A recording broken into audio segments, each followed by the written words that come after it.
Hi hello welcome to our channel Bitti works. Cricket అభిమానులకి, IPL అభిమానులకి అందరికీ నా నమస్కారం.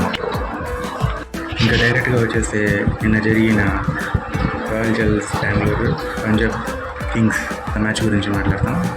ఏం చెప్పాలి పంజాబ్ గురించి? ఏం చెప్పేదానికి ఏం లేదు.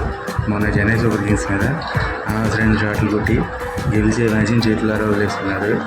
ఈరోజు చెత్త ఫీల్డింగ్ చేసి వాళ్ళంతటా వాళ్ళు మ్యాచ్ని చేదావైపు వదిలేస్తున్నారు. అందుకని నేను ఇప్పుడు పంజాబ్ గురించి మాట్లాడటం వల్ల నేను పంజాబ్ అనేది కాదు, రాజాగా, కానీ ఫీల్డింగ్ ఈజీగా వచ్చే క్యాచ్లన్నీ, చేతిలో వచ్చే క్యాచ్లన్నీ అట్లా జారి పెట్టి 200 రన్స్ కొట్టించారు బెంగళూరు. ఆ తర్వాత ఛేదంలో సతికిలు పడ్డారు.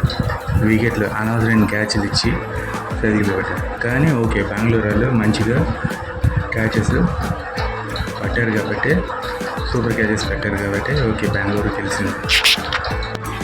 ఇంతకీ మ్యాచ్ విషయానికి వచ్చేస్తే, ఎవరైనా సూపర్ ఫామ్లో ఉన్న కోహ్లీనే క్యాచ్ వదిలేస్తారా?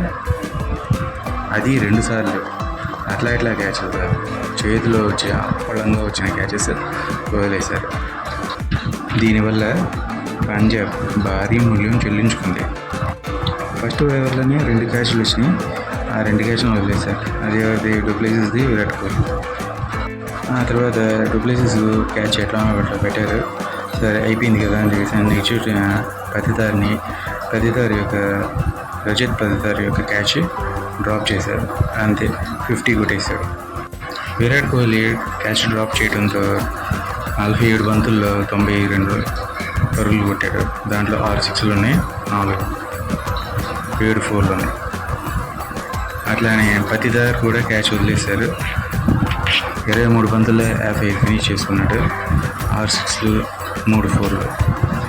ఆ తర్వాత వచ్చిన కెమెరాన్ గ్రీన్ 46 కొట్టాడు, 27 బంతుల్లో 1 సిక్స్ 5 ఫోర్లు. మొత్తం ఓవరాల్గా 20 ఓవర్లకి 241 పరుగులు కొట్టారు, 7 వికెట్ల నష్టానికి. రాయల్ ఛాలెంజర్స్ బెంగళూరు గెలిస్తేనే ప్లే ఆఫ్ ఆదులకు ఉంటాయని ఛేదంలో పంజాబ్ దూకుడుగా ఆడింది. అట్లానే వికెట్లు కూడా ఎమ్మడెమ్మడే వదిలేసుకున్నారు. అదిగాక బెంగళూరు వాళ్ళు క్యాచ్లు బాగా పట్టారు. ఫెర్గ్యూసన్ బౌలింగ్లో డూప్లెసిస్ వెనక్కి పరిగెత్తుకుంటూ వెళ్ళి బ్యారిస్టో క్యాచ్ని అదరహో అన్నట్టు క్యాచ్ పెట్టాడు. అందువల్లే వచ్చి మ్యాక్సిమం మ్యాచ్ వినడానికి ఫస్ట్ మినిట్ బెంగళూరు వాళ్ళకి. కానీ ఈ మ్యాచ్లో స్పిన్నర్లు, అంటే బెంగళూరు స్పిన్నర్లు బాగా వేశారు. పంజాబ్ జోర్కి వికెట్లు తీశారు. బెంగళూరు బౌలింగ్లో కరణ్ శర్మ మంచి వికెట్లు తీశారు, 2 వికెట్లు తీశాడు. స్వప్నిల్ 2 వికెట్లు తీశాడు. అండ్ ఫెర్గ్యూసన్ 2 వికెట్లు తీశాడు. దీంతో మ్యాచ్ ఫినిష్ అయిపోయింది. సిరాజ్ 3 వికెట్లు తీశాడు.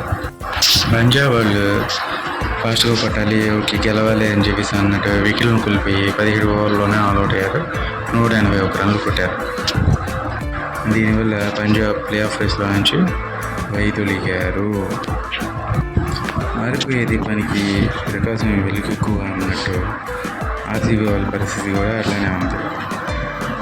ఫస్ట్ మ్యాచ్ గెలిచారు, ఆ తర్వాత వరుసన 7 మ్యాచ్లు ఓడిపోయారు.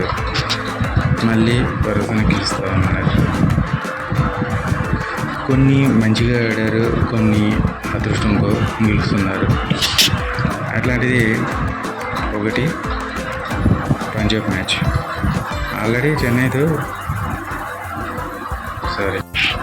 ఓడిపోయిన పంజాబ్ మరీ కష్టాల్లో పడిపోయి టేబుల్లో 9వ స్థానానికి వెళ్ళిపోయారు. ఆర్సీబీ 7వ స్థానంలో ఉన్నారు. ఇదండి పంజాబ్ బెంగళూరు యొక్క మ్యాచ్ వివరణ. ఈ వివరణ మీకు నచ్చితే సబ్స్క్రైబ్ చేసుకొని లైక్ చేయండి, షేర్ చేయండి. Thank you.